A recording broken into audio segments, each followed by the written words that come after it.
Oh, you're recording too many sources. What's up, influencers? Well, it's like super delayed.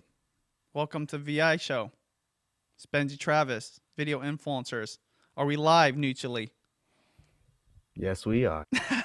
All right, so hey, you guys. Welcome to the show. We're talking all things monetization today. We're answering your questions about how to make money on YouTube, whether you're a small channel, a big channel. Maybe AdSense doesn't work for you because the ads don't pay very much in your area. We're going to have the solutions for you. So without further ado, let's get right into the show. This video is brought to you by vidIQ, the #1 Chrome extension for YouTubers looking for on-point data analysis, research resources, and enhanced video creator tools. Start getting more views in less time today by signing up for free at vidiq.com/influence. That's vidiq.com/influence.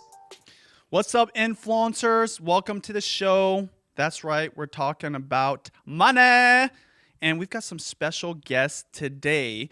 But, making money is important. As we always say, building your influence, income, and impact with online videos. You need to be able to fund the dream, not just at the end, but at the beginning especially. But AdSense isn't going to pay right off the bat, especially if you've got the type of content that doesn't get the volume when it comes to views. So without further ado, I want to invite our guest onto the show, David Foster. David, what's up, man?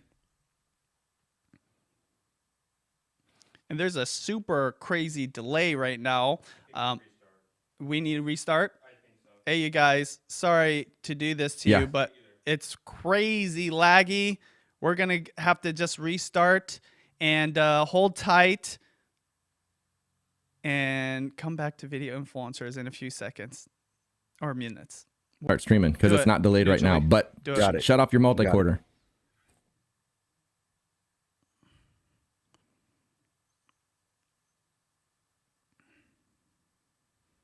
Yo, what's up, everyone? It's delayed again.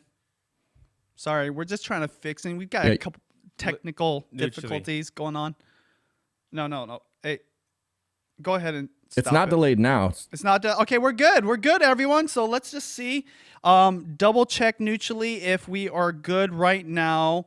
Are we live? We are live. Let's get into the content. Are we live on the same link, team? Let me know. I do apologize for that. We've got David Foster, one of the biggest success stories I've met in the last few years. I remember meeting you, David. It has to be like 3 years ago when I met you, and you were hustling at events, networking, and you were already making money in this industry, but not necessarily as a creator, more so as somebody that was consulting, right? Working at events, helping people with their studios. Obviously, you built this studio, which I love so much. But tell us a little bit about yourself, what you do, and kind of how you got started, like the evolution. Because one of the things I love about what you've been able to do is even though you are killing it on YouTube right now, you get tons of views, you've got multiple channels, you didn't start out this way, but you made it work so that one day you could live off of the AdSense. So bring us back to the beginning when you first started crushing it on YouTube.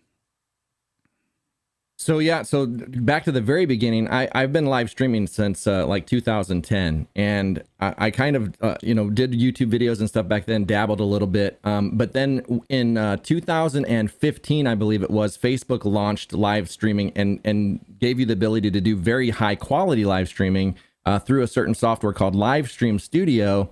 And as soon as I saw that, I was like, we need to do that because this is going to be huge. So took a credit card and bought a $10,000 streaming machine, and that next week we started streaming at the same kind of quality you're seeing here out onto Facebook. Wow. And GoDaddy just happened to see our stream, and they're like, how do you get this quality? And then they set up a meeting. We consulted with them, helped them get their setup going, and then all of a sudden the word started getting out because people started seeing our streams. And then I ended up, doing a studio for Michael Hyatt. And then it just snowballed from there. Then I did Amy Porterfield, Pat Flynn, Ryan Levesque, Story Brand, just all these people. And then you, of course, and I helped Sean. I consulted Sean Cannell. And so it just kind of like snowballed. I did an event for Daryl Eves called Vid Summit, did that for like 3 years in a row. So it was just kind of funny because it was so funny because that's not where I planned on going. I planned on being a live streamer. Then all of a sudden I was basically influencing the influencers is what I tell people, which was huge. And then it just kind of like helped me learn a lot because in a lot of things I used to trade in some of these things to get information. Like for you, like I did your studio, and then you consulted me and taught me so much about YouTube that I'm implemented a lot of your strategies, and that's what's helped me get to where I am today. So I really appreciate that, and it was definitely worth the collaboration for sure. For sure. Yeah. And it's so crazy because in your own right, you're more successful at certain ways of monetizing than I am. And we got a viewer question that I want to just mention real quick. And it's from Sibok. And they say, I would love some monetization tips for foreign channels. All other tips work like a charm, and I'm happy to have grown, but ad revenue is ridiculously low, and affiliate marketing is not just yet a thing here in Eastern Europe. And so the reason I want to answer this question is because I'm sure a lot of people can relate to her and their situation, and you're the perfect person to talk about this because obviously to make AdSense work, you have to have a lot of views, but there's things you can do in the very beginning that might actually be much more lucrative and you can apply right away. So let's talk about the first thing you did, which was coaching and consulting. Obviously, even before that, you were doing a lot of trade, you were helping people build their studios, getting your foot in the door, but coaching and consulting is something that someone can do at the very beginning. Tell us how you did it, what are the best practices, and your advice for people just getting started. Well, so first of all, I want people to understand that if you know this much more than somebody else about something, you're an expert to them. This is all you need to know. Like, people think that you have to know all of this information, like you have to be an expert in this field before you can teach it. You need to know this much more. I used to teach people how to create their Facebook profiles back in the day. I sold an ebook, sold 700 and some copies in 24 hours of a $39 ebook showing people how to create a a Facebook and a Twitter profile. And they bought it because I knew that much more than them. So I was able to teach people because if you look at an actual person who does professional live streaming, I'm not up to their level. Like Alex Lindsay or anybody who does live streaming might know that name, but he's like the live streaming tech guy. Like he knows everything. But I know this much more than so many people that to them I'm an expert because I kind of focus on, I would call it prosumer level, which means it's basically just slightly higher than consumer. It's people who want to look a little bit more professional than consumer, like they don't want to use a webcam and stuff like that. And so just by knowing that much more, I was able to consult people. I was able to do these studio builds and build for these people that didn't know any of the tech. And so it just was like an opportunity for me to be able to do that. So I helped many people set up their cameras, set up their microphones and all that other stuff, and would do like hour-long consults. And what happened was I was charging, I think when I first started, I was charging $97 an hour. And I had to keep increasing that because I was getting so busy. Finally, to the point where I was charging $9.97 an hour and was still getting booked. And I was like, holy cow, like I don't want to do these anymore because it's like very time consuming. So what can I do to get out of doing these, which I'm not complaining. $1,000 for an hour, like that's really good money, but it's very time consuming and it's very it requires you having scheduled time. I like to be able to get up, do what I want to do, and have the rest of the day to go do whatever. So that's what I was working for, kind of like maybe an 8-hour work week kind of scenario or 12-hour work week or something like that. So I don't do the consulting anymore, but it was a means to an end and something that I could make money on from right away. And so, when you're first starting out, obviously most people that start channels, it's around something they're passionate about. Maybe it's a hobby, maybe it's an expertise from experience being on the job for, a few decades. but they get on here, they know this much more or this much more than somebody else. What would be some of the basic first steps or advice you would give to people to be able to set that up, or to be able to offer their services from a content standpoint in terms of reaching people, as well as like what are the call to actions? What are some of the different methods that work for you? So you have to, so the way that you can get your marketing out there and do it for very low cost is to do YouTube videos and be very strategic. I mean, Benji and Sean teach you guys this ad nauseum on doing keyword research and stuff like that. So, you know, being very strategic with your content at the very beginning, because you're trying to position yourself as that expert that knows this much more. You're trying to find that audience that finds you on YouTube because you're helping them solve a problem. So you have to look at how can you use what it is you know to solve a problem. And even if it's a little problem, I did Facebook profiles, right? I showed people how to put in their name, put in their email, upload a picture. That's all I did. And to them, I was an expert. So you need to find out what that is and then do your keyword research, find out what people are searching for and make your content accordingly. And that becomes basically like your lead funnel. You're going to be getting leads from that, and then people are going to naturally reach out to you. That's what happened when I did those streams. They found a way to contact me. I didn't have contact information out there saying, hey, I'll build your studio, because I didn't even do that yet. It was something that was created out of me making content that was something they wanted to have. So I showed them something and they're like, I want that. So I solved their problem. I showed them how to do that. So that's kind of how you want to go from the beginning. If you're just getting started, you have to be very strategic with your content and doing a lot of keyword research and making sure you're not just willy-nilly throwing up content and thinking, I'm just going to throw this up and it's going to get tons of views and I'm going to get consulting clients and all that. No, you have to be strategic about it and think that that is what you want. You want to be getting clients out of that. So how do you help solve the problem for the client that you're looking for? Awesome. Awesome. Yeah. And then obviously you're able to make money. So continue to put out great content. But along the way, not only were you connecting with the influencers or people that need your help through consulting coaching, you were building an audience. So the next step that you really crushed it in was memberships. Tell us about how you crushed it on memberships, what you've been able to do with it, and what are some of the best practices and tips for people that want to take advantage of this tool that YouTube offers. So the first thing you want to know is, like, you have to provide value for your members. Like, bottom line, if you have nothing to offer them, you're just gonna be like, hey, just become a member if you want to support me. You will have people that'll do that. You will, because there are people that will like your content enough, they just want to support you. But you have to be strategic about that as well. And so on my other channel, we were kind of, I mean, we're averaging now about 20,000 live viewers per live stream. And so we're like, okay, we're getting members, but what are we really offering them? So I was like, you know what I want to do? Let's start doing members only chat every single stream. So the chat is not open to the public. The video is. So we were getting, you know, and we still get probably 40 to 50 new members every single day. We're close to 4,500 members on the channel since we started doing that. Whereas we were pushing, 300-400 before we started doing that method. And then we also give them behind the scenes videos, like vlogs every once in a while. We give them posts. Like, we just give them a little bit more than we give the public. And so that strategy really paid big, because, like I said, it's 4,500. So that's about, I think that's equating to about $7,000 or $8,000 a month just in membership revenue. That's pretty good. I don't think I would complain with $7,000 or $8,000, but the point is you're adding value additionally to what you're getting on the channel itself through the free videos, right? And that can be as little as the emojis or, call outs. In fact, I want to just do a call out to the member, the We family. We've got Razmeen's Message from Spirit, a regular. We've got Dave B.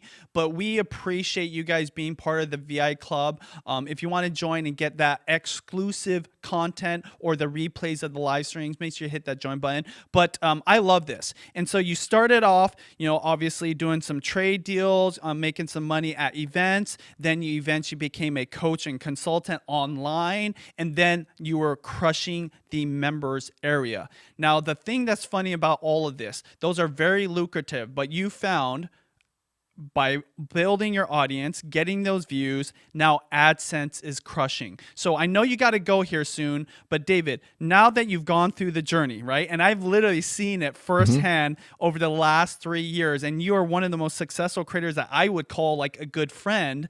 What are you experiencing right now with your channel, with your content, as well as monetization? And what would you want to share with the audience if they're just getting started, or if they're in it 1 or 2 years and things aren't working and they need to make some money? So the thing that the most important thing I think that you can take from this is consistency matters. So we were growing and everything was on it was kind of like it was doing more like this, right? It's just kind of, it's growing or whatever. But when I told my partner Clayton, I was like, look, we're going to go live at the exact same time every day. This going live at 6 one day, 8 one day, this isn't working. So we started a consistent schedule. And as soon as we did that, for like the first week, okay, we started to see a little bit of growth. But now we've been doing that for like 3 months, and it's literally just like this. So we hit 400,000 subs at the middle of December, and we're about ready to hit 500,000. We should hit 500,000 by the end of this month, probably. And so it's just continually growing because we're being consistent. And another thing that's kind of cool that I didn't realize happens is as you go up in subscriber count, your CPM actually increases.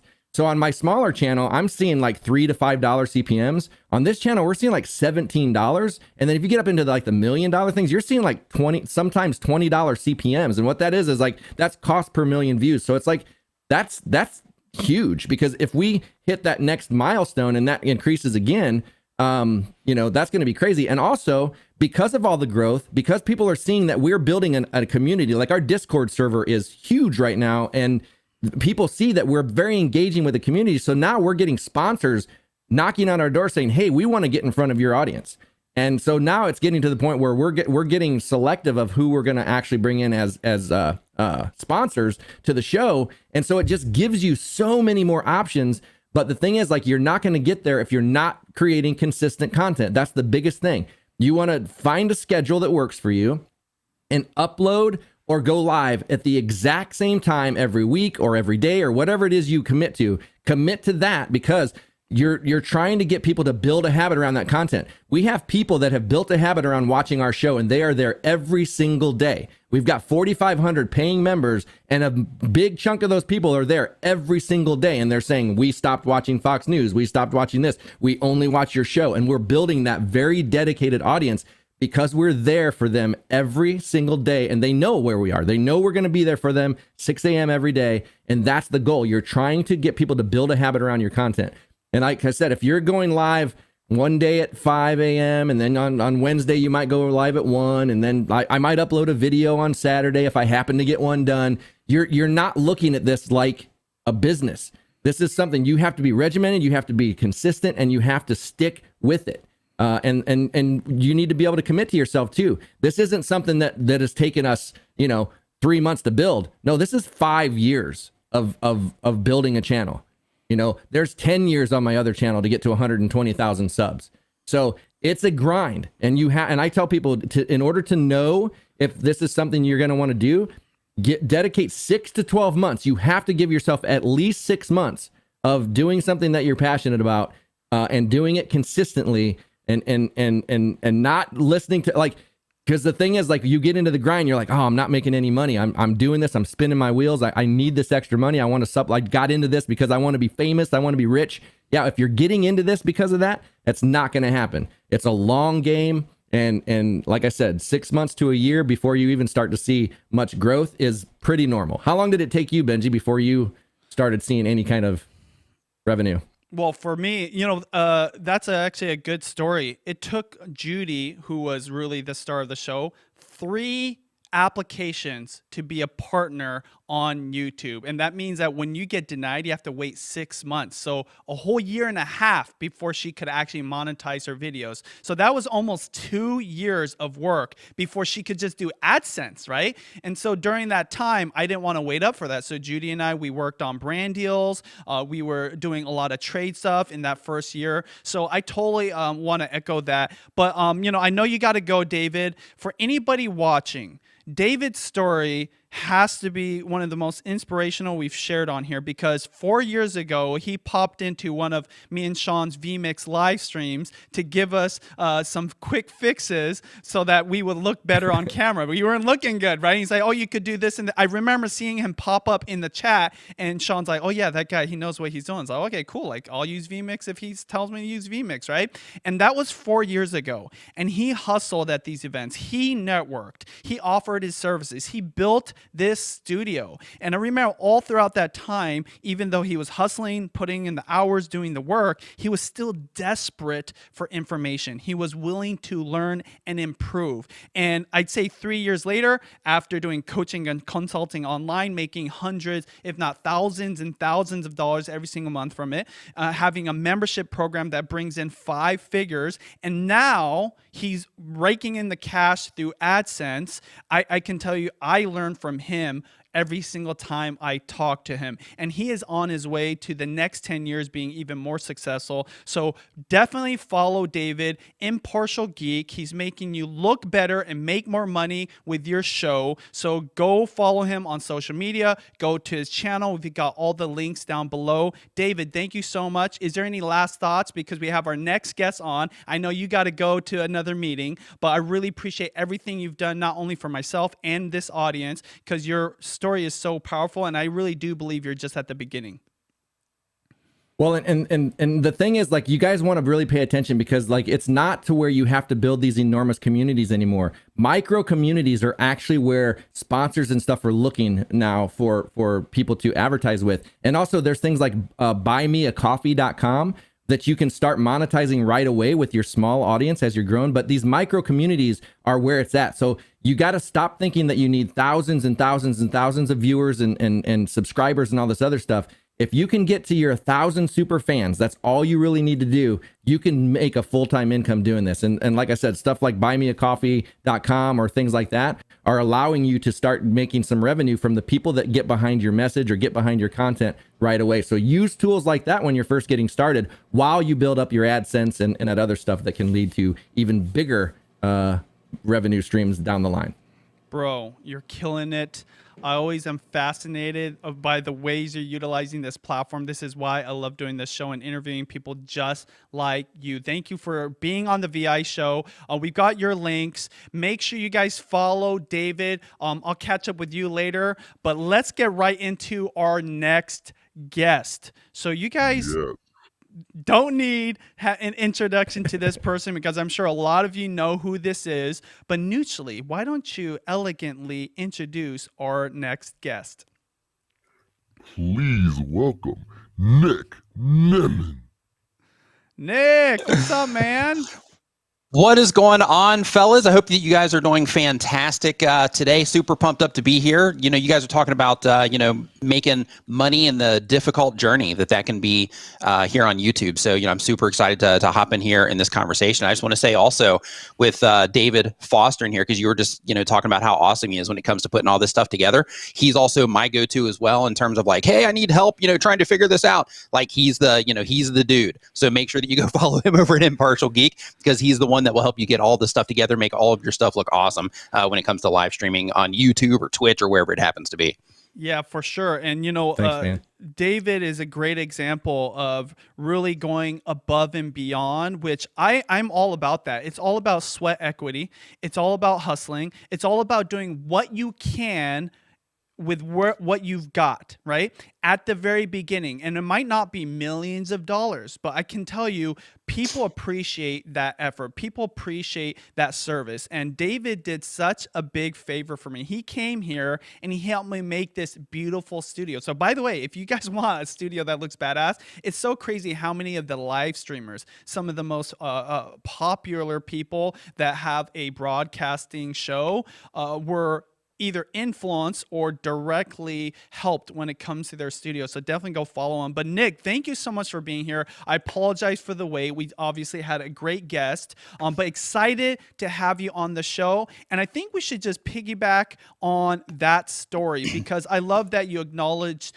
David's hustle and how he even was serving you. He was helping you. What things did you do at the very beginning of your journey before you became the Nick Nimmin, Nimminati, like being one of the most famous YouTube experts on the platform, to be able to not just make this work, but to specifically monetize so that you could fund the dream? For me personally, it came down to, of course, just adding as much value as possible, which that's kind of a flag that we always carry. And just real quick, I also want to say, pardon the mic. It might be a little bit weird than what I normally do because I'm in like still putting my stuff together here. Okay, cool. So so for me, like one of the things when I came onto YouTube was I initially came on because I had heard, I was exploring the internet marketing world, and I had heard that YouTube was a good place to generate income, or not income, I'm sorry, but emails. And at that point in time, I didn't even know what I wanted to do with the emails. I was just like, hey, people are saying grow an email list, and they're saying that YouTube is a good place to do it, so let's try that. And I had no plan in terms of, like who I was targeting and, all the stuff that we advise people on today. And one of the things that ended up happening with me is I went and worked on another channel, and then I came back to this channel. But because of the bug that I caught, and I'm sure everybody here watching this, they get it in terms of, you start uploading videos to YouTube, you start getting some of that feedback, and you're like, oh, wow, this is great, I'm in, right? And you're like, I want to go all in on this. So when I came back to my current channel now, one of the things that I had to do was figure out how I could go full-time on this as fast as possible so I could go all in.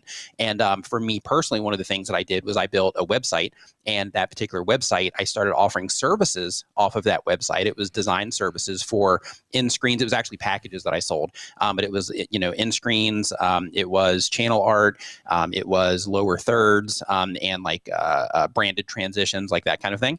And I basically sold those as a service off of my YouTube channel. And I also created a front-end store where people could go and download things as well. And because of that, it basically made it to where I could transition from the other clients that I had that I didn't want to work with anyway to working with content creators. So that was like one foot in the door of, being all in. So it's like, hey, my entire day now is evolving around something that has to do, around YouTube, either making videos myself or helping other people with their branding and all of that. So from there, it went into affiliate marketing, to where I started exploring different things that I could do on the affiliate marketing side. And, like you guys do, it's easy to find stuff to promote with what it is that we do, because content creators need so many things. So because of that, I started promoting things as an affiliate. And while I was doing those two things, similar to what David was talking about with how people just started reaching out to him, I had a similar thing happen with me as well, to where I wasn't offering consulting or anything like that. That was never in my plan, not even 1%. I never even considered it. And then people started reaching out to me. Hey, I've been watching your videos. You seem like you know what you're talking about. Could you help me with my YouTube channel? And for a while, my answer was no. I'm like, no, sorry, don't do that. So, I would love to, but it's not my thing. And then finally, because I would always tell people that, that's not something that I do. I hadn't done it before. And then I had somebody that was like, hey, I would love to be the first person then, if you haven't done this before, and we can, figure it out. And I was like, okay, let's do it. And then, that person led to another person who led to another person, and so on and so forth. So then that was another thing that I was able to monetize. So then on that part of the journey, I was now at YouTube ad revenue, the services that I was offering off of my website that I built, the store that I had off of my website that I built, and then now I was doing consulting as well.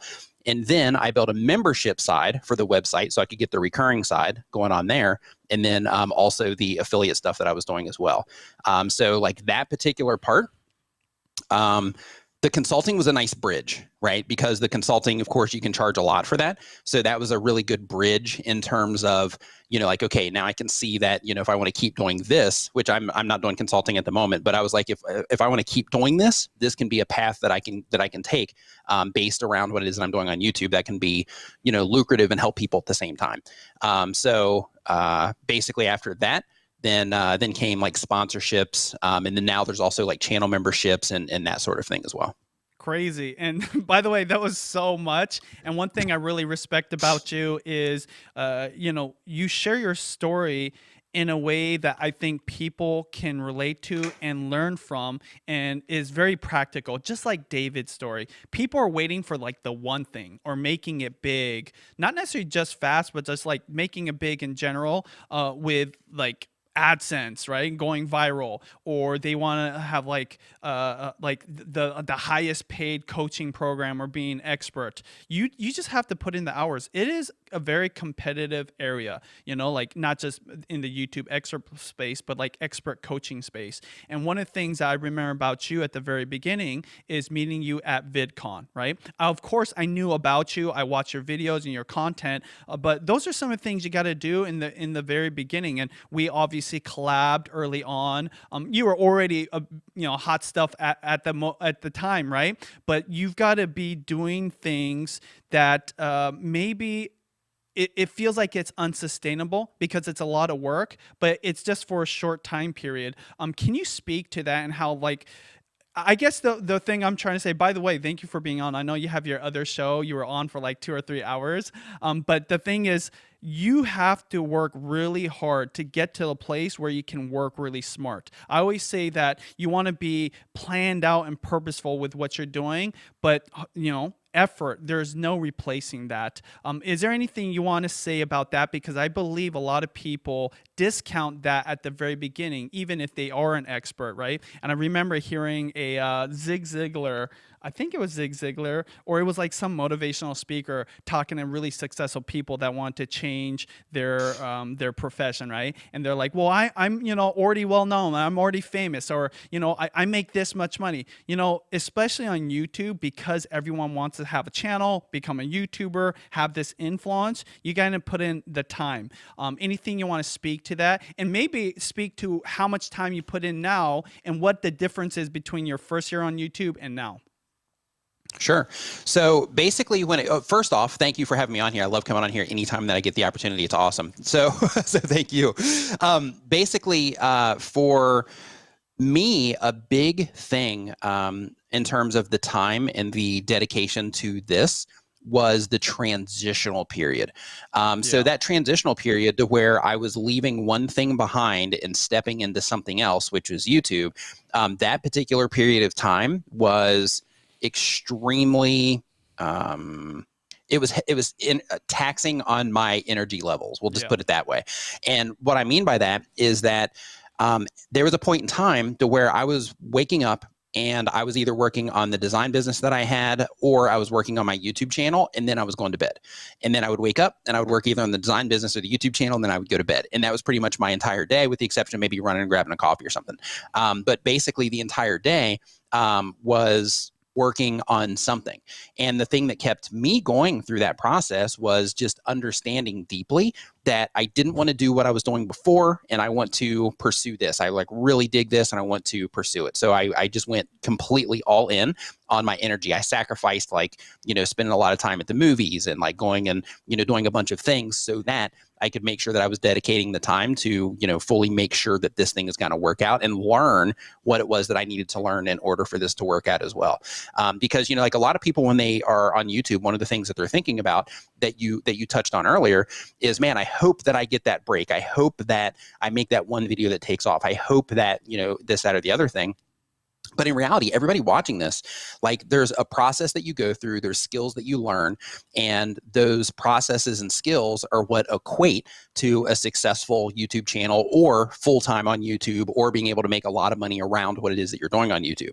So what you have to put into place is you have to think to yourself, okay, right now where I'm at, in order to get to the next step, right? You don't have to do the whole mountain. Just in order to take that next step, is there any skills that I need to learn? Is there anything that I need to do, or any extra effort that I can put into something or some area of this in order to get myself just a little bit closer to being able to do this? And that might be staying up an extra hour every night working on something, or digging in your analytics, or going through the YouTube Creator Academy, or watching live streams like this, or whatever it happens to be, with your notepad open so that you can, you know, be taking notes on everything. But basically, the amount of energy that it can take can be pretty heavy. But the win with that is, and you can sustain it. Like I went extremely hard for years, for years. And now, because I put in all of that front end work, I still work a lot, just because I love doing this stuff. It's awesome. However, over the past, let's see here, I guess it's been, because we're moved in now, so probably 3 months in total, we basically bought a place in construction where we had to be over here almost every day monitoring the place, and we had to, you know, like, move a bunch of stuff in. We're still in the process of moving stuff in and all that. But basically, because I put in all that front end work, now I've been able to spend like 3 months just in maintenance mode, to where it's like, hey, I'm doing a little bit of extra things. Like I just launched a video editing service, for example, but it's like, I'm doing all these little, it's like some extra stuff. But in terms of the amount of time that I need to spend in front of the computer, it's not a lot, because I put in all of that front end work. So now it's just in maintenance mode, and then I can do that for a little bit. And then once I'm settled here, then I can go back into, full grind mode again. And something that I want to say to just encourage everybody that's watching this is that when you do get things to a point through all of the different ways that you're monetizing and all the different things that you're doing on YouTube, when you do get things to a point to where if you need to, you can take like a week. And because you've batched videos and all that stuff, you can take a week or 2 weeks or 3 weeks or whatever it happens to be, and just do whatever it is that you need to do, right? That could be a vacation with your family. That could be, moving into a new place like I did. That could be, starting another project to, create another channel or another, additional income from something else, because you've bought yourself the time by the energy that you put in on the front end, right?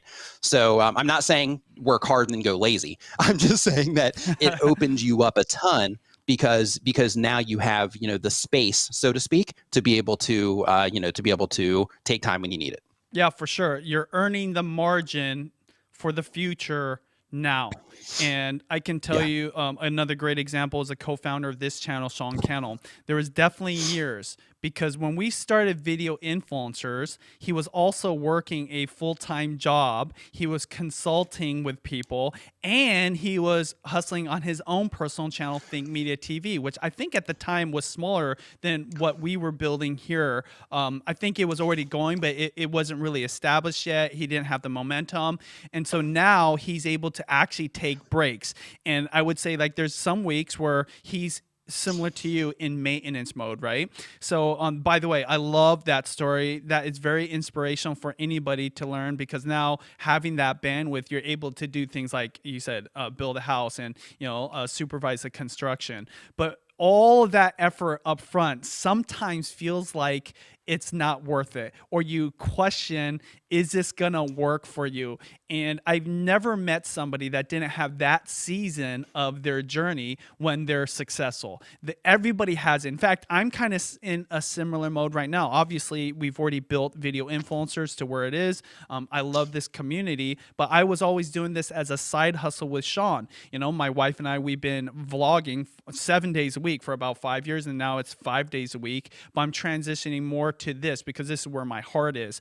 So I know all about that hustle.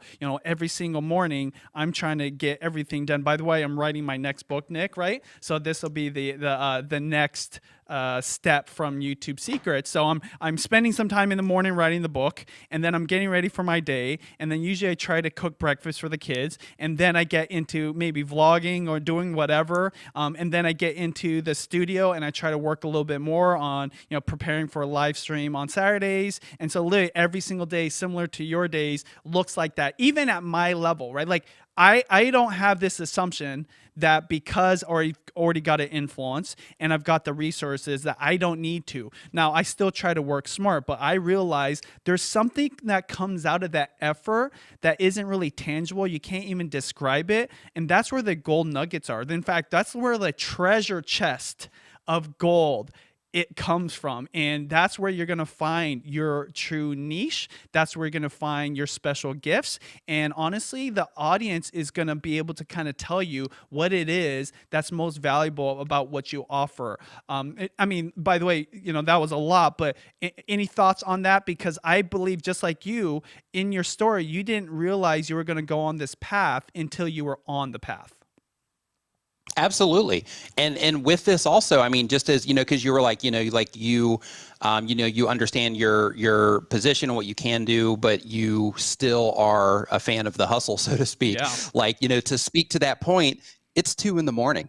and I'm here, on the live stream right now after just doing,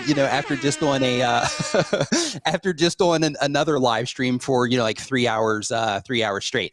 So the thing is like when you are in that, and like basically it takes a lot of energy to get you to a certain point, and you still always have to exert energy. I mean, you never want to just coast, because then everything will, the wheels will fall off, so to speak. But basically the cool thing is, especially with YouTube, because everybody watching this right now, like, you guys are making videos about stuff that you love, and you're like always talking about the things that you enjoy around the communities that you hang out with around your channel and stuff like that. So it's like when you do get yourself into that spot to where it's like, yeah, I can stay up until 2 a.m.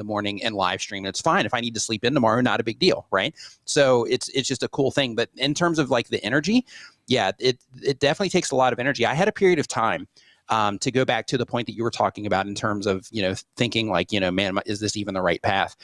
I had basically, I started my channel, the channel that people know now. I started that channel, and then I started working on another channel called All Our Questions. It's still on there. There's like 15,000 subscribers on it. It still gets views every day and all that.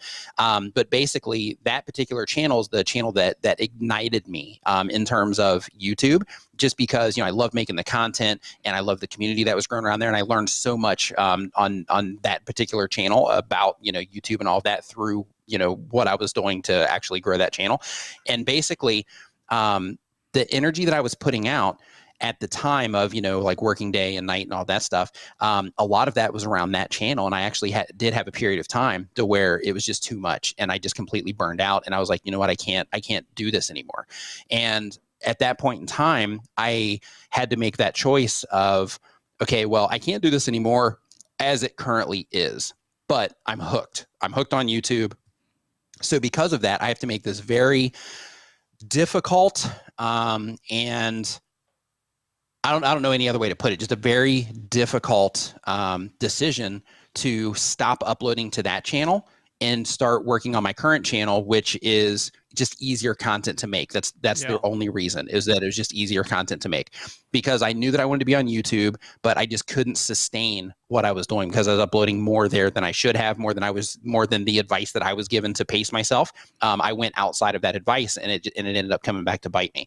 But unfortunately, and fortunately at the same time, I had to just stop uploading to that channel after I had already invested a bunch of money on like stock footage and audio, and like I traveled for some of that content as well. Like I've got footage in Japan and the Philippines, and in different places around America, and all of that in China as well. And with all of the effort and energy and investment, and just internal energy too, like emotion, right? Connect, like that connection that I had to that particular channel emotionally, making the decision to walk away from that. It was really difficult. But I knew at that point in time that what I was doing just wasn't sustainable. So that's why I had to make that call, and it ended up working out. But, I just want to just remind you that if you are, for everybody watching, if you are in a situation like that, to where you're like, man, it's just, this is too much, then, you might want to just explore making other types of content about something else that you love. And even like with me, like when I came back to my channel, like I didn't start, just talking about growth and stuff like that, because that just wasn't my thing yet. Because I was still, going through that, process as well. So I was just talking more about, like software and like coming up with the video ideas and channel ideas and like that kind of stuff, instead of talking about growth stuff, because that just wasn't my wheelhouse at the time. But basically, like when you are in that situation where you are exerting a lot of energy, it can catch up to you. So one thing that you just have to make sure that you're paying attention to is trying to really understand what it is that you're actually wanting out of what it is that you're doing, and what it is that you're giving through what it is that you're doing as well. And that can be something that can help you make the right decisions, but it can also be the thing that actually pushes you through, when you do run into those walls where you're like, I don't even know why I'm doing this. It's not working out right now, and things like that. And one more thing too that I just want to mention is, for like, there was somebody in my live stream earlier today, and they were like, yeah, I've been on YouTube for a while, and I think they had like 100 and something subscribers after, I think it was like a year or 9 months or something like that. It took me 5 months to get my first 150 subscribers on my YouTube channel. So, for people that are starting and you're like, man, I've got, 20 videos out, and, it's been like 2 months already, and I've got, like 300 subscribers or 200 subscribers, just know that, you're doing better than I did when I started on YouTube. So, like what you want is here and it's out there. You just have to put out the energy and learn what you got to learn in order to make it happen. Powerful, bro. I could just hear you talk for an hour about this stuff. Do you talk about this very much? Because I feel on your channel, it's very much like questions about growth. It's questions about how getting subscribers, making money, right? Like tactical stuff. What's interesting is this is a thing I believe, especially now more than ever, people need to hear, because a lot of people are holding on to something good, not knowing that there's something great that they could be pursuing. And the reason they hold on to something good, and let me know, audience, if you guys can relate to this, is because what's good feels safe and secure, right? They almost feel like they can rely on, and this other thing is risky. But this thing that's great not only could make you way more happy and fulfilled, but literally could make you a lot more money, right? Could actually be something that is so good for you that this other thing that you let go that is good currently will just be a distant memory. And I feel like that was a great example of that. But thank you so much for that, Nick. And I've got a couple questions for you specifically. Now, I do want to be conscious about your energy right now. You just got off of a live stream, right? So you let me know how much bandwidth you have. I just got literally I'm good, man. I'm in live stream mode. Like my brain is in live stream mode. So yes, I'm good, man. Yeah. Okay, sweet. So I've got 2 questions for you. And the first one is about monetization, and it comes from a viewer here on Video Influencers. And it's kind of a long question, but I think you could crush it, obviously. And it comes from Ojon, and they say, I was offered to do affiliate marketing with giveaways. I was hoping that this would be my chance to tap into getting brand sponsorships, as this was my first time to do a collab. Is there a way to attract people to participate in giveaways without hurting my channel in the end? Now, it's a great question, and Nick, if you want, I can like hit it first, unless you want to take it before. Yeah. So basically, I mean, either or, I can go ahead. So basically, if you mean track them in terms of to see if they're actually going to get whatever it is that you are giving away, a great way to do that is to actually have them sign up through email in order to get whatever it is that you're giving away, to actually apply for the win. So that way you can collect emails while you're doing it, and you'll be able to specifically track, you know, who it is that you're going to be giving whatever thing it is to. But the win with that is that it doesn't stop when the giveaway is over, because then in that situation, since we're talking about monetization here, in that situation, you would do the giveaway if you were going to do that. And then once the giveaway was finished, then you could still continue to remarket, or not remarket, but just market to those people through email, or just continue contact with them through the email, because you've already proven that they're interested in whatever it is that you're giving away. So that gives you like a nugget in terms of the people that are signing up for that, letting you know the things that they're interested in. So let's say, for example, if you're like, hey, I'm giving away this mouse, right? Hey, I'm giving away this mouse. And in order to get this mouse, all you have to do is go here, submit your email. I'm going to put these into like a randomizer online, and then I will pull out, you know, whoever the winner is. Then in that situation, what you've done is you've gotten a list of a bunch of people that are, you know, that one have a mouse. You could be specific and talk about it being for a PC. So then you exclude the Mac folks, or the other way around. But basically, when you're doing that, you're basically qualifying them as people that at least have computers instead of just having a phone, right? So then you can, then you can start bringing other things to their attention based on having that information, and then try to whittle it down from there. Boom. And, you know, one of the things I know that I think she was also concerned with is the fact that how do you do giveaways without hurting the channel? And there's really 3 things that I would suggest to consider. Number 1, does it make sense for your content? Is this brand or business that's reaching out? Does it align with what you talk about? Is it something that you can integrate without being like completely out of left field? I'm not saying that it's impossible to work with brands that don't fit, because I've actually seen creators do it and they get really creative, and that's the point.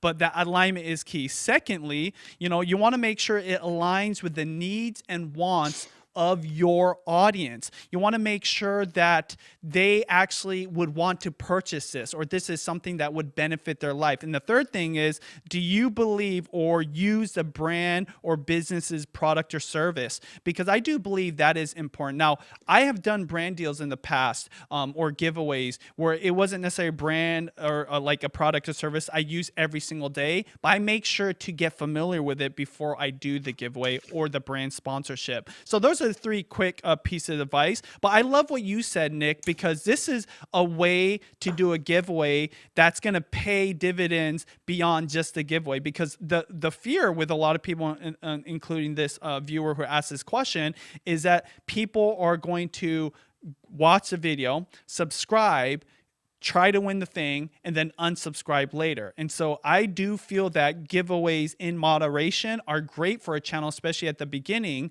Just don't go to the well too much. Anything else you would add to that, Nick? Absolutely. How you were talking about the alignment with like the audience and all of that, I think that that's really important. And I also want to bring to everybody's attention that you can also fail at giveaways as well, and they can work against you. So I know somebody, and without saying their name, Benji, you also know them. Just you might not know, but you know them as well. But they actually partnered with a larger YouTube channel when they were first getting started, and they did a giveaway before YouTube changed their giveaway rules. And one of the things in the giveaway was that, you had to subscribe to the bigger channel and you had to subscribe to the smaller channel.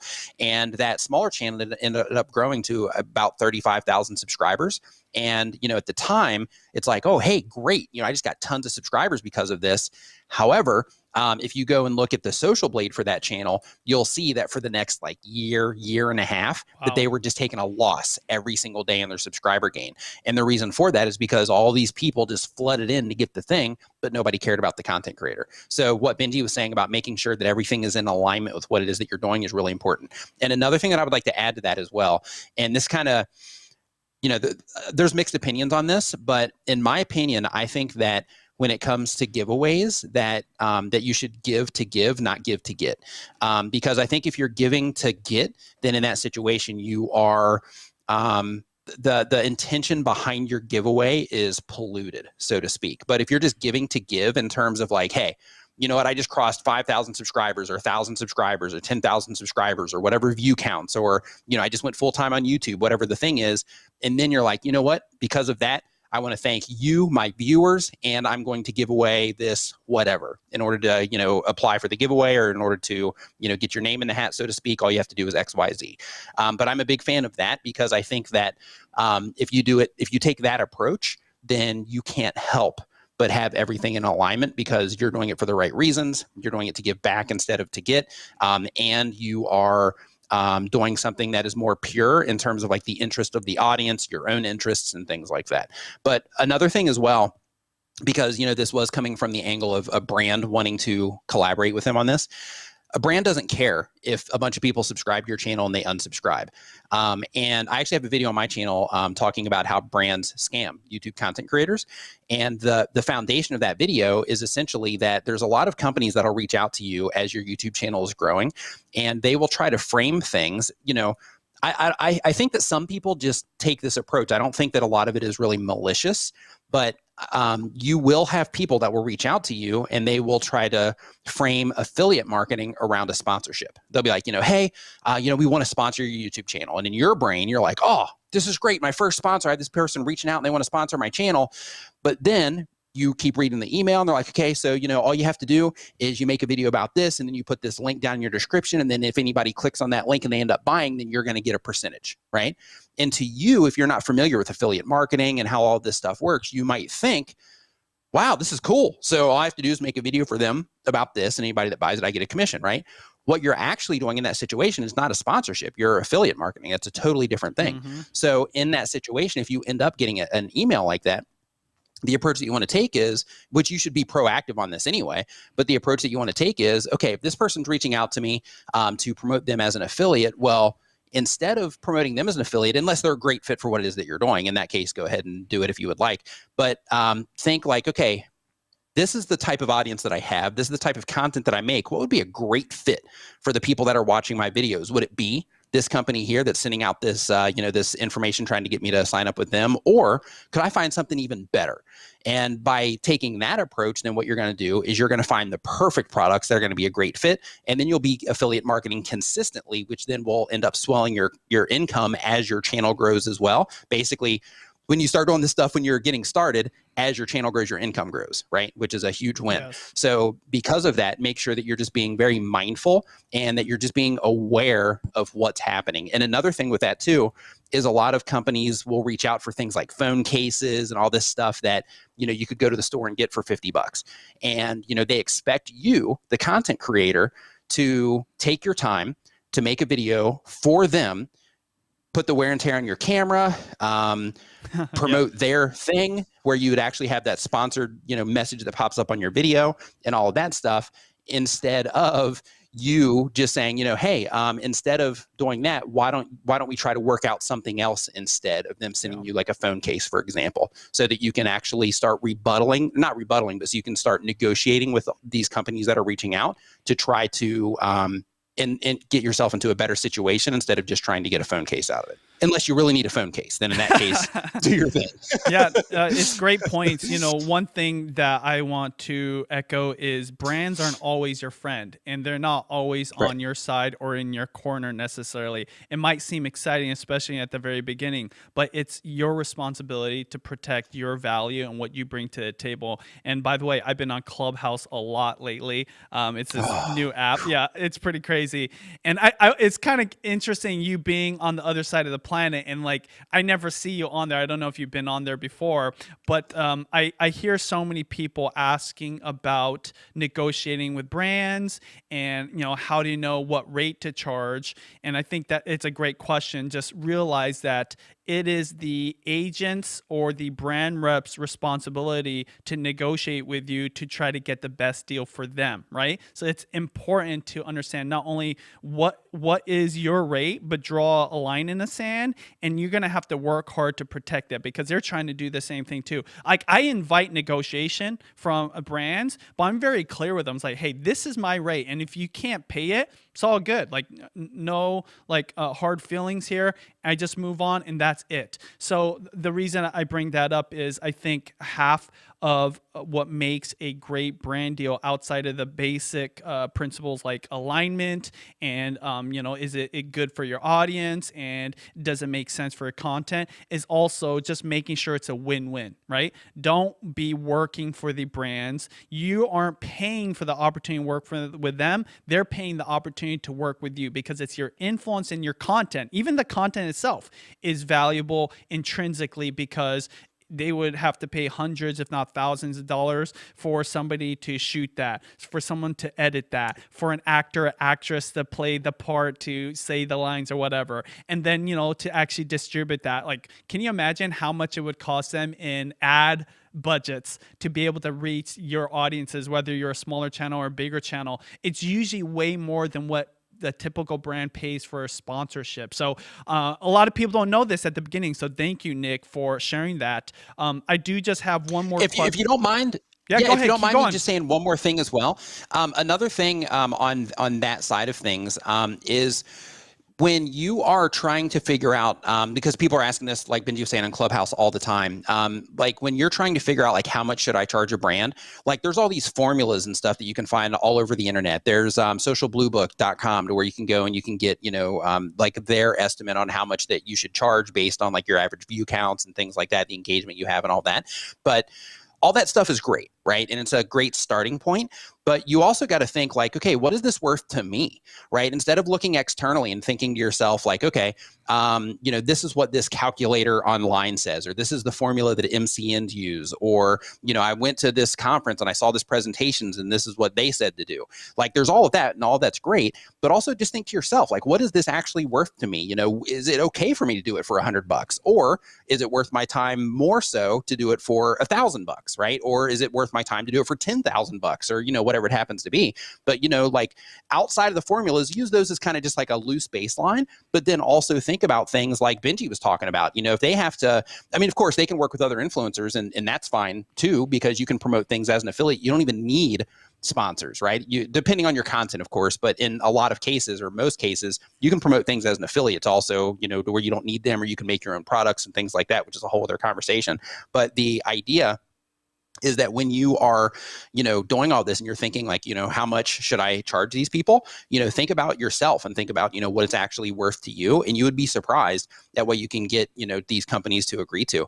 Like Benji, actually, when we met for the first time, Benji and I, or Benji, myself and my brother D, Benji, schooled D and I for, probably like an hour hanging out by a pool after we made a collaboration video, just talking about a lot of the experiences that they had with their brand deals and things like that. And that was a super valuable conversation. And that conversation actually changed my perspective into what it is that I'm sharing with you right now, in terms of just making sure that what it is that you're doing is like, in terms of pricing things and all of that, that it's all, that it's coming from you, and that you're not just using the information that you see out there in order to, give them like an estimate or a quote or whatever it happens to be for the deal that you're going to do. It's one of the best ways to know what rate to charge is to talk to other people in your industry or in your niche, especially someone that's got a lot more experience. So what's interesting is I probably didn't tell you an actual number, because that number can be arbitrary based off of the different variables that affect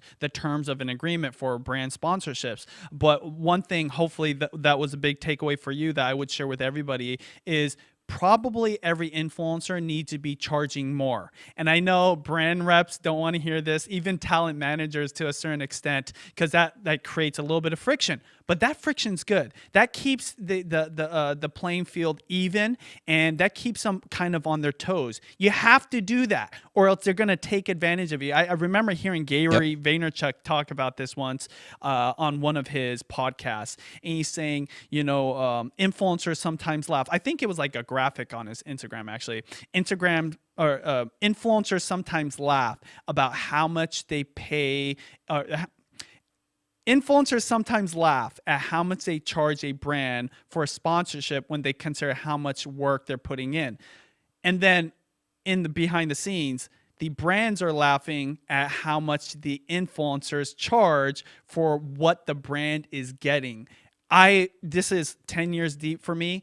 I know that a lot of the brands still are getting a better deal working with the influencers. By the way, this is why they do work with people that have an influence, who have a YouTube channel, have an audience. Because if they were to do this on their own, realize not only would it cost a lot of money to pay for the ads to reach those people, but they would probably have to work for years to build up that relationship. See, that's what the brands don't have, that influencers like you, Nick, have with their audience. Like the Nimmin world is just crazy. Like the trust they have with you, and really how much they care about what you tell them and the products and services you refer. And so brands, they could only dream of having that, or they would have to work equally hard. And the thing about brands that they have the biggest challenge in terms of what an influencer can do is building a relationship as a brand is probably 100 times harder than an individual, right? It's like the difference between me having a relationship with a house versus you, my neighbor, right? Like a house is just this thing, and there's value to it, but it's just like a black and white kind of thing. With a human, it's a rainbow. It sounds weird, right? But like there's so many things about that relationship that are much more valuable than just something that is a transactional. So when I say that, it probably opened up your mind, as well as other influencers I'm always talking to, about the true value you're bringing to the table. And this is why I do believe most influencers can always up their rates as they go on. In fact, it's getting more and more valuable, even as there's more competition in the space. That's the last thing I want to ask you is about brand sponsorship, since we're on the topic. And how do you determine when you're going to raise or lower your rates? Because I think this is one of the struggles people have, especially influencers who are in it, a few years, and maybe are questioning why they're not getting as many deals, or if they're charging too little. For me personally, it'll be like I'm in a different situation because for me, I've got the different things that I do for income. So when I do the sponsorships, like those are a bonus on top of that. So that gives me a lot of leverage, and everybody should take note of that. Like when you do have other ways that you make money around your channel, then you have that leverage to where you don't need a sponsor. So then you can only work with the companies that you feel awesome about. And for me personally, when it comes to like what to charge and if I should charge more or less, that comes down to actually researching the company. And in most cases, everybody that I've ever worked with the exception of one, has been stuff that I already use. And the one that I didn't work with, it was Skillshare, and it was an educational thing. And with them, they gave me like free credits to go in and like look at a bunch of courses and stuff. And I was like, wow, this is it's pretty cool. So because of that, that ended up working out too. But basically, when it comes to like how much I charge and things like that, it really comes down to the company, what it is, and it also comes down to how much value I think that I can bring to them also. Because I know from sending traffic to all of my stuff, I know pretty much like what I'm capable of in terms of sending viewers somewhere and ranking videos and bringing attention to content that's going to lead to sales and all that stuff. So because of that, when it comes to pricing things higher or lower, it'll come down to just knowing what I'm going to be able to send to them and also how I feel about what it is that they're doing. And if I'm like, hey, they're just absolutely awesome as like a company, what it is that they offer is awesome, then in that case, that'll open me up to work with them. And then, of course, depending on the, all the details of it, then I'll be fair, but I'll make it worth it. Because another thing that I think about when it comes to sponsored content is when you are in a situation where you are promoting things as an affiliate, you have your own stuff that you're bringing attention to as well. One of the things that you have to consider is the loss that you're taking when you take a sponsored deal. So for example, if you put out one video a month for a sponsor, then that's one video per month that you can't promote your own stuff, which is going to continue to drive revenue for you for an indefinite period of time. So because of that, you're actually in a lot of cases, you can be taking a loss with every sponsored video that you do. So you want to set yourself up so you're in that position. But basically you just want to consider the loss that you might be taking when you are when you're doing sponsored deals as well, because getting that money up front sounds great, right? It's like, hey, I know I can count on this money for however long the contract is, or at least for that video or whatever. But it's important to make sure that you consider what you might be losing in exchange for that, that quick hit of that quick burst of income. For sure. I actually explained this the other day on Clubhouse, or literally, I think it was yesterday. And you have to really understand how much is your time worth and get an hourly rate for yourself. So say your hourly rate is $100. Okay, I'm just easy math. And say when you make a video, it takes 10 hours to make that video, and you make $1,000. So that took that took 10 hours to make $1,000. So technically your time is worth $100 per hour.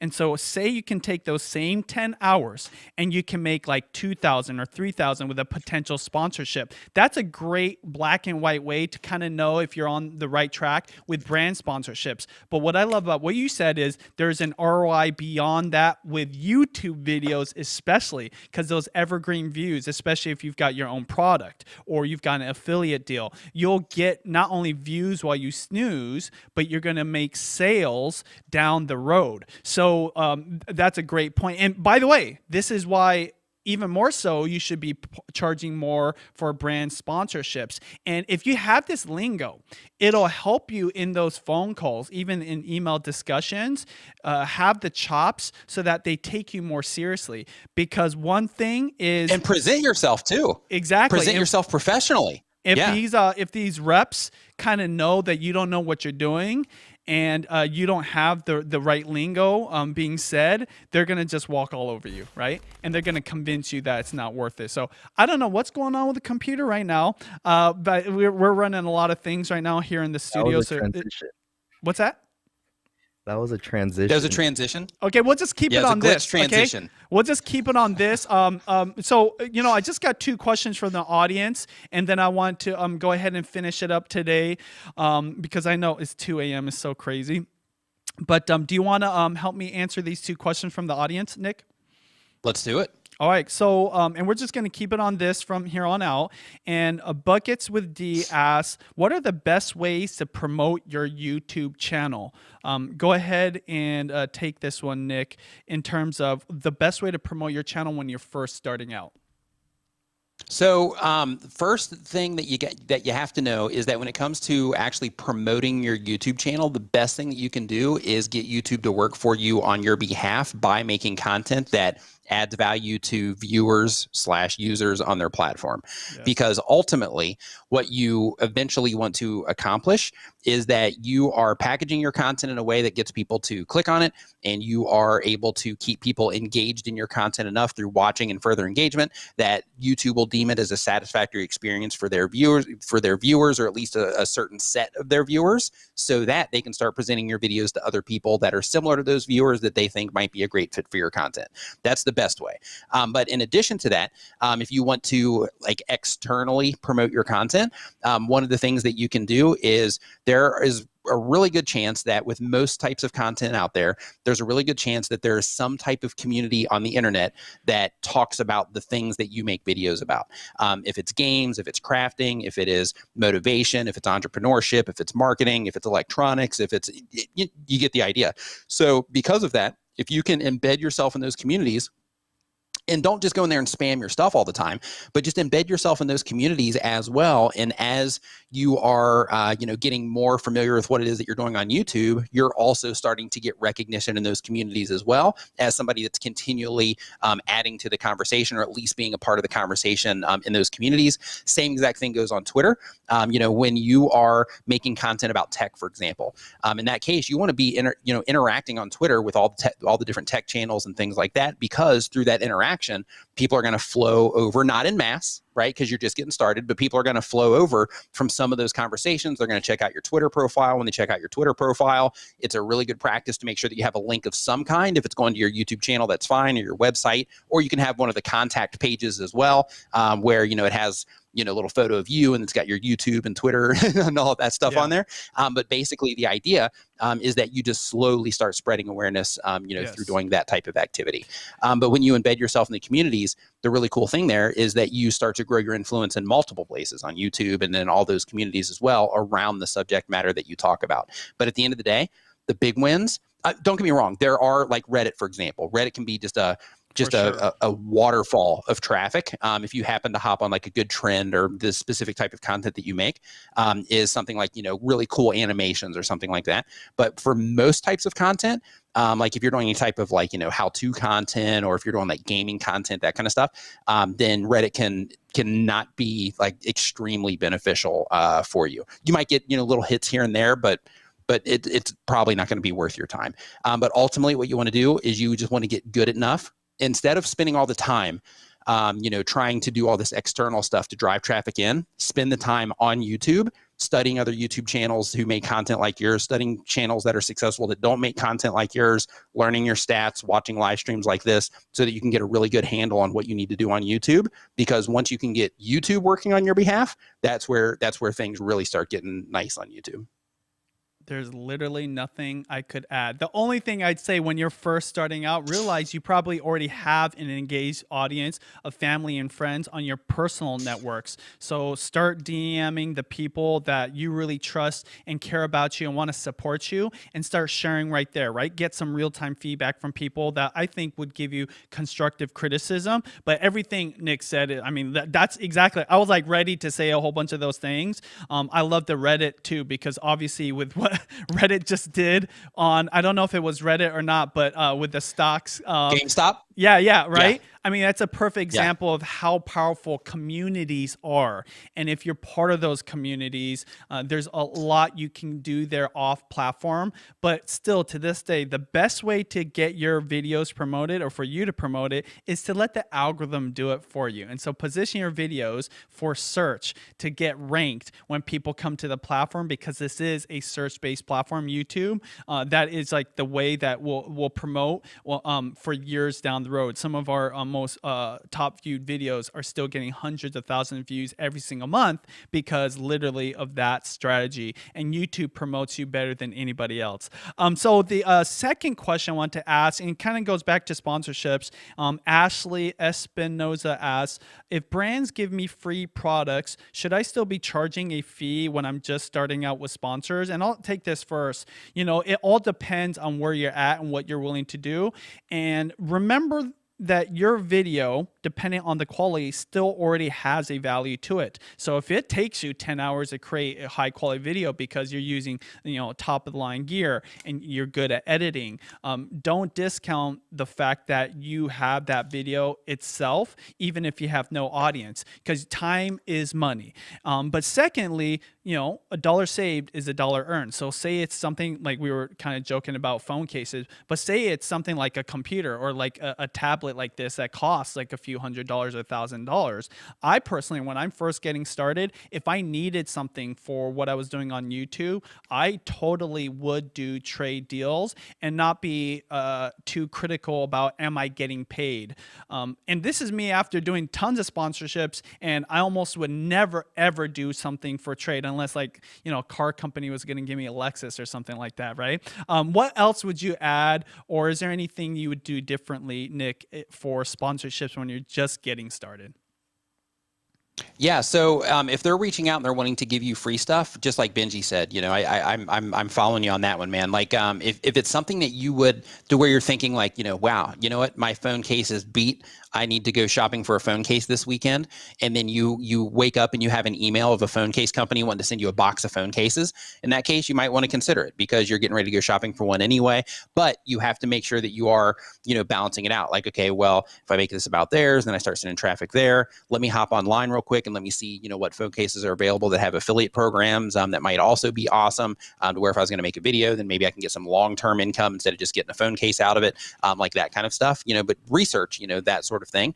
But at the end of the day, if it's like electronics, it's several $100s, something like that, to where you're like, what, I'm in the market for this anyway, and I'm willing to do it. That's kind of what I was talking about before when I'm like, like think to yourself, like with all the different numbers and stuff that you're going to be given, all the different formulas of figuring out, how to get that, right number for the brand deal.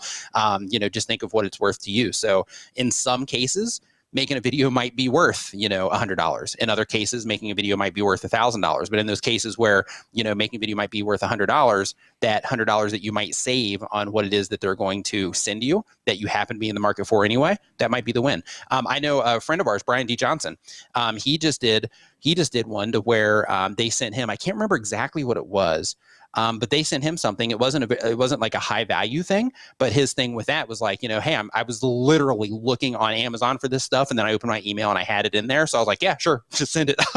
I'll send it, and I'll go ahead and make the video for it. So it really comes down to you and deciding, what your time is worth, what the effort's worth, and if you happen to be in the market for that thing anyway. Boom. I selfishly have a discussion I want to have with you, but it can totally be on live if you still have got a little bit of energy in the tank. Let's do it. All right, so I think this would actually serve everybody, and I have not had a serious discussion about shorts with somebody that I really feel understands this platform. Even me and Sean, we usually, whenever there's a new tool, we're always chatting about it on the phone. I know that he just had a challenge for Think Media, so he's been really busy, but I've been hearing more and more how serious people should take shorts. And I first want to get your take on it because I do believe whenever any platform rolls out a new feature, they almost give preferential treatment to anybody that uses it for a certain period of time because they're trying to test it. They want that data, right? And so they're almost like putting it in front of people artificially to just see how people connect with it rather than letting it organically reach people and kind of grow on its own. So what's your quick take or long take on shorts, and will you start using it? Have you started using it? Do you think it's a good or bad thing for YouTube? So first, I think it's a good thing for YouTube because, it is content. I find myself like clicking into shorts and doing the same thing that I do on TikTok, just watching short after short after short, even if it's something that I don't care about. I'm like, oh, there's, 20 seconds there, 30 seconds there. But basically, when it comes to shorts, one of the wins right now for new content creators is that, like Benji was saying before, there's not a lot of activity there yet. So when it comes to YouTube, when you're uploading normal videos to YouTube, and by normal, I just mean, like over a minute long, over 500 hours of videos is uploaded to YouTube every minute. So think about that for a second. That's all the stuff that you're competing with, and that's every minute of every single day. And that's been like, And there's been enough content uploaded for over a decade to get them to the point now to where there are over 500 hours of videos per minute being uploaded to the platform. So that's how much video inventory you're competing with. Now, with that said, on the short side, there's I don't know what the numbers are in terms of how much shorts is being uploaded. I guarantee you it's not 500 hours worth of shorts though that's being uploaded every minute. So what happens there is that's actually opening you up to where you don't have a lot of competition right now. You only have people experimenting with it and trying to figure out what's going on. And the win with that is that they have over 1 billion users on the platform, and they have only a certain number of shorts. So because of that, if you can jump in on that and you can make, it still comes down to response, but if you can make shorts that people even like remotely slightly respond to, then you can definitely pull some traffic in from that. So my brother, he's actually been looking into shorts a lot. But basically, he was on a Clubhouse conversation. He was listening with Mr. Beast and Daryl Eves. And they were talking about, through all the data that they have access to, they were talking about how they found that, I believe it was 15 seconds was kind of like a sweet spot, like 15 to 20, I think, was the sweet spot for the actual length for shorts that are performing well for them. Not saying it's going to perform that way for everybody, but for them, they found like 15 to 20 seconds to be like a sweet spot for those. But for content creators, one thing that I would encourage you to think about is that because it is a new feature, you can get a lot of traction from them right now if people respond to them. Another conversation from Clubhouse was a person that was, I'm not going to say how they did it because I don't want to have any light bulbs go off because they did it in an inappropriate way. However, this person was able to grow a YouTube channel, a shorts only YouTube channel, to over 500,000 subscribers on one channel and over 100,000 subscribers on another channel by just uploading shorts, nothing else.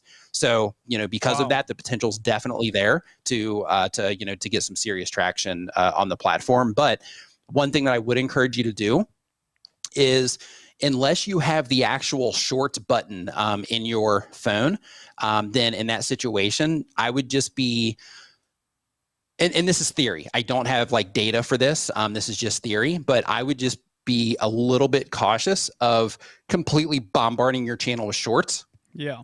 Because what's going to end up happening is you're going to have all of those shorts on there that are also getting recommended from your other videos and things like that. And it's not going to be the typical content that you make.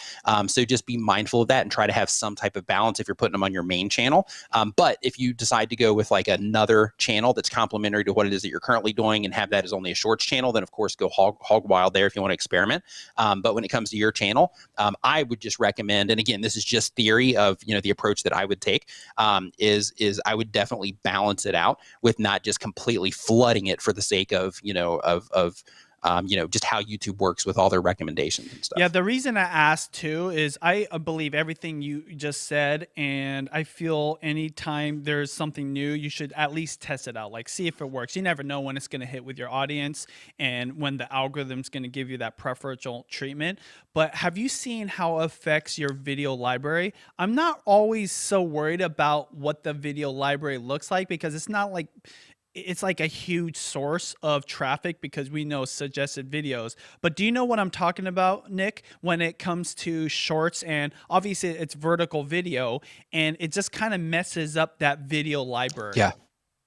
Yeah, totally. That's what I'm talking about. Like in terms of, kind of balancing out, not flooding the channel with it because it is a totally different experience. Now, if you're watching from a mobile device, as long as the person has it activated on their channel, which all creators can do this, you just go into the back end of your creator studio and you can actually add a short shelf to your channel. And then your short videos will show up there on your channel page, but they still get dumped into your video library. So because of that, you can present them nice and neatly for mobile viewers. However, because they do get dumped into your video library, you are creating that inconsistency and that messiness, so to speak, like Benji was just talking about. And to be honest with you, man, like I'm really curious to see how they manage that. Like on the videos page, for example, like how are they going to manage, like if somebody decide, like if I were to start uploading, a short a day on my channel and then do like one video a week, for example, like I'm curious to see how they end up organizing that on the videos page, or if they end up just throwing it into another tab. That would probably be the easiest way to do it. Yeah, and so I can't even find it. There was a channel that I felt was, I can't even get to on YouTube. There was a channel about small planes, and they teach people how to fly. it was a dope channel, thumbnails all clean. I feel like they were going in the right direction in terms of growth, but then their last 3 uploads were these shorts. And of course, because they probably hear from us or they just see it, they want to test out the tool. And, you know, there is that group of people that when they want to determine if they're going to subscribe to a channel, they go to not just your channel, they go to the video library. And so my only concern is probably a small concern, but that's why I want to ask you that question. So I guess my last thing I want to ask you about shorts is if you had to make a specific answer to this question, what would it be? Should people start doing shorts on their current channel, or should they start another channel just dedicated to shorts, but of course link the channels? I would experiment on doing like occasional shorts on your channel, just so that you don't have to start a new channel and like do all of the stuff that goes along with that. I would definitely just experiment with them and see if you can get a response. If you can get a response, then in that case, then you have to make that call on, you know, do I need to fit these into my content strategy to where I upload 2 videos per week and then do a short or 2 shorts per week to kind of balance that out? Or do I make a completely different shorts channel and then I take care of, you know, managing that one and uploading the shorts to it and all that stuff, you know, on that channel specifically, and just let those people know that I have a long form video channel as well. Sweet. Hey, you guys, you have Nick Nimmin. We had David Foster. This was an awesome live, kind of a little bit different because we always have a featured guest and we ask all the questions, answer your guys' questions. If you got value out of that, hit that like button. Make sure you subscribe to this channel for more interviews just like this with people like Nick Nimmin. We've got David Foster. Last week we had Emily Baker. Make sure you check all those out. And Nick, I want you to have the floor before we end this. What do you want to tell somebody that is struggling right now and they're questioning, is this worth it or not? Especially we just had a crazy long last 12 months, obviously, and I don't think things are going to end. What would you want to share with our audience in terms of, you know, staying strong and not giving up? If you are in a position to where you are struggling and you're thinking to yourself like, man, I don't know if this is something that I'm going to be able to do and all of that, something that is really beneficial is trying to really dig deep and figure out why it is that you're doing what you're doing. Because if you can figure out a nice, strong why, that'll push you through a lot of stuff. That'll push you through a lot of doubt. That'll push you through, you know, a lot of, you know, just indecision on, you know, what you should do. If you can figure out like what it is that you're actually wanting out of the efforts that you're putting into YouTube.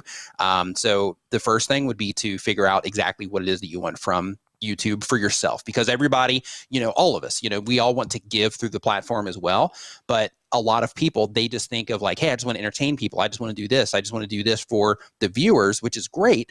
But, you know, you are putting out and you're going to put out, like, this is a long thing. So you're going to put out tons of energy, tons of time. There's going to be, you know, a lot of sacrifices that you're going to have to make where, you know, this thing's going to come up and maybe you want to, or you should go do that. But this other thing came up around what it is that you're doing on your YouTube channel and you know that you should go do that instead. So then you end up doing that sort of thing. So if you can, you know, just figure out a strong why behind what it is that you're doing, it can really get you, a long way.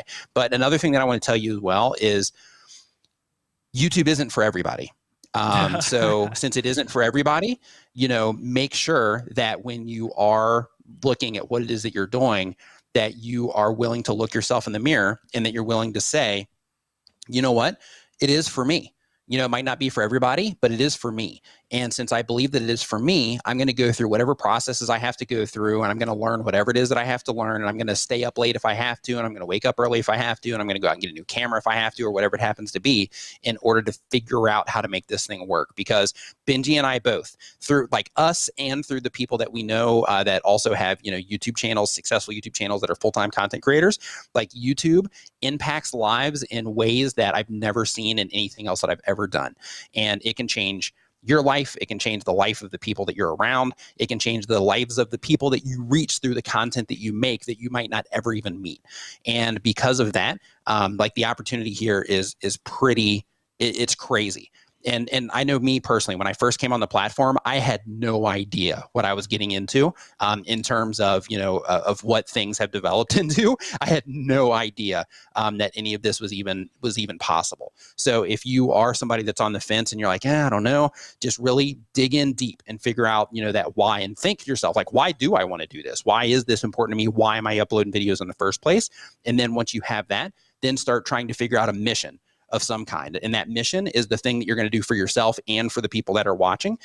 It could be little things. Like one of the things that I do in my content is I try to uplift people as much as I possibly can, because like this conversation that we're having right now in terms of, things have been hard. Life is hard, right? YouTube is hard. So because of that, like one of the things that I always try to do is I try to use this platform that we have to, encourage people and uplift people and try to get people to, take that next step. So for you, if you are struggling, try to find that mission that you can take and that thing that you can do to, help yourself and help others. But of course, that why is really going to be, it's really going to be a big deal. Sweet, man. Well, Nick, always appreciate you being on. Everybody, thank you. If you haven't already, subscribe to Nick's channel. Obviously, he goes live every Saturday too. We just happen to have our shows on the same day, around the same time. And he just got done with 3 hours on his own channel. It's been probably a good hour here. We'll have his hour and a half. Hour and a half. Okay. We'll have his links down below as well. And as always, we're helping build an influence, income, impact with online videos. We'll talk to you later.